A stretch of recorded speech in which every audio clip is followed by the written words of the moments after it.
So the Trailblazers, they mutually parted ways with Terry Stotts, 9-year coaching career there. Now that spot's open. What do you think lies in the future for the Trailblazers? Probably more change, to be honest with you, although we'll see. I mean, Neil Olshey, their GM's press conference was, I'm going to go with concerning for me on some levels, where he essentially threw Stotts under the bus rather than completely give him he was really good for us, but it was time to make a change. It was 9 years. Maybe it's time for a new voice. Maybe it's time for some changes there. But he kept saying, essentially, the roster's fine. The reason we're 29th in the league in defense was the coaching. Now, Stotts has coached top 10 defensive teams. You're rolling, I mean, Lillard and McCollum aren't the greatest defensive backcourt. You're giving heavy minutes to Carmelo Anthony, who's just never been a great defender and certainly isn't now. This wasn't a good defensive roster. I'm curious to see how many roster changes we see. And I'm curious where they'll go with coaches. The hot name there is Chauncey Billups, who's currently busy as Ty Lue's assistant with the Clippers, but that name has been linked there. We'll see what direction they go to bring in something. I mean, right now you got to make Damian Lillard happy, don't you? Don't you, Corey? Yeah, I mean, they look at 4 first-round playoff exits in 5 seasons. Yep. And you have a guy who, like Damian Lillard, who continues to elevate his game every year, and one of the best, I think, guards in the game with C.J. McCollum. And then you have the same kind of, we saw Utah with that really potent and lethal idea of having Jordan Clarkson come off the bench for instant offense. We saw Lou Williams fill that role as well, Lou Williams. And Carmelo Anthony is one of the best in the business of giving you 14, 16 and a quarter. He can just do it. No one can stop him. So when you look at the actual makeup of that roster, I think where there's clearly room to grow is on the inside.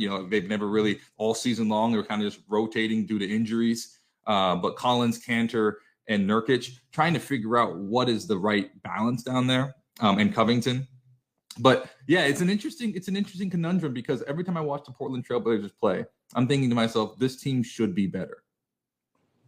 They just should be better, and I don't know what it is. So I think that this is their solution is maybe we have a coaching change and see if we can maximize some of that potential. And that would be interesting to see what direction they go. Would someone like Mike D'Antoni, who's also busy right now with the Nets and looks like we'll be busy into mid-July the way they're playing, but do you bring in somebody like that to try to kind of just boost the offense, or do you think more defensive? And I mean, like I said, I'm just curious what the personnel changes are, because I think you're going to see some shakeups there. They've got to keep Damian Lillard happy, and he's clearly frustrated, and I don't blame him. He's like you said, this is one of the top 10 players in the league, and they keep getting bounced in the first round, and he wants to see more done to maximize that, and I can't blame him.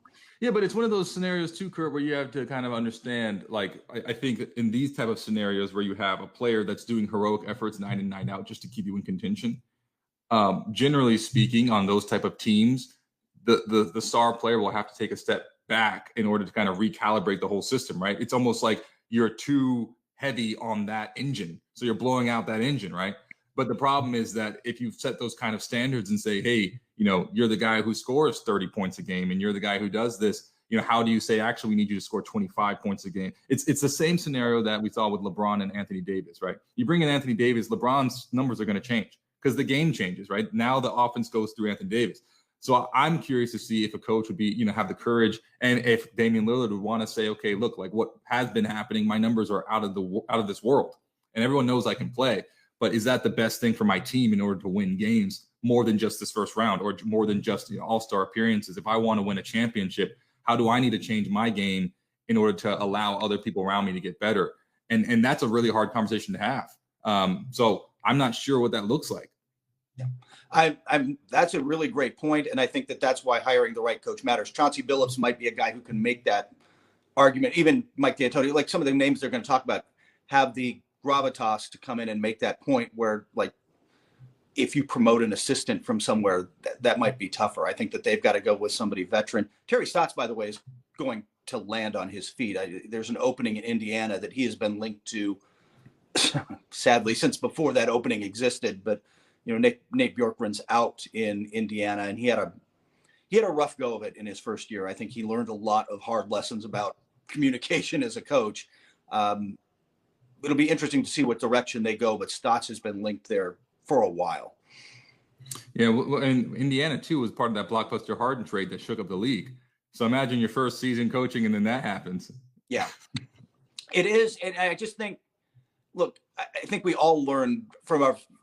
I mean, that Belichick guy wasn't very good the first time around. He turned out to be okay as a coach. Like sometimes you have to learn some lessons about what works and what doesn't in situations, and then apply them. And hopefully for Bjorkgren, he gets another chance and can do it, because the reports out of there were, I think he had some things to learn about communication with his assistants, with players, with a lot of people. And it got a little too toxic. It just didn't work in Indiana anymore, but hopefully, he's a really smart coach. He was a disciple of Nick Nurse, and maybe he'll get another shot somewhere.